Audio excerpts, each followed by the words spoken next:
was very proud to carry that legislation. That was a legislation that will help the Department of Ag and help farmers all across this state. And I think a couple of pieces in it that was a little different than what had been is where we're actually taking cattle, calves, to the market, where before it was up to 600 pounds on weight. Now that's going to extend that, which basically means economy-wise that keeps that livestock in the state of Missouri to go into another state, which helps our economy, whether you're buying feed for that or whether you've got people with jobs on that. The second thing of it is the meat facility investment, which I was glad to see that piece be in there. And the quick version of that, Missouri State University recently just did probably one of the first programs on this where they actually have their own land, they raise their own cattle, all the way from where a calf's born all the way till it goes to a processing plant. And they did that from the ground up till they got to the processing plant and then put it in the grocery stores in Missouri.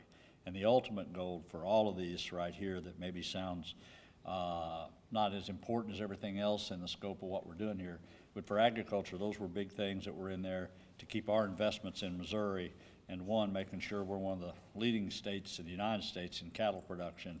So anything we can do to keep those products here in the state of Missouri and finish that out is better for the state of Missouri. And you know, for me, instead of shipping our calves over to Kansas or Nebraska, it's much better to have them stay here in Missouri.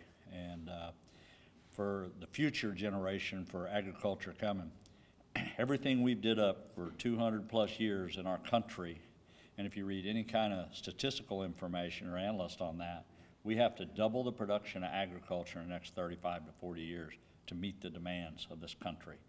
And those are going to be daunting tasks for the next generations to do. So anything we can do for tools for that, I think is very important. The other thing that's in here is farm to table.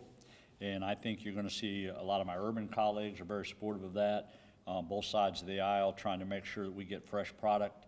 And we're expanding from the schools now to where they can go to nursing homes, where they can go to other facilities, and even military bases in the state, which I'm a veteran, so I'm excited about that we can use that. So anytime that we can start bringing agriculture products and start educating the rural and the urban, one of the goals I've always had up here is in how do we make sure that we're all on the same page in Missouri when it comes to agriculture, and maybe some ways down the road we quit splitting each other when we come to agriculture issues in this state. So I was proud to get that done this week. I want to thank my colleagues in the Senate for leadership, for giving me time to take that bill up and get that done. But that bill within itself is a very important bill for agriculture this year.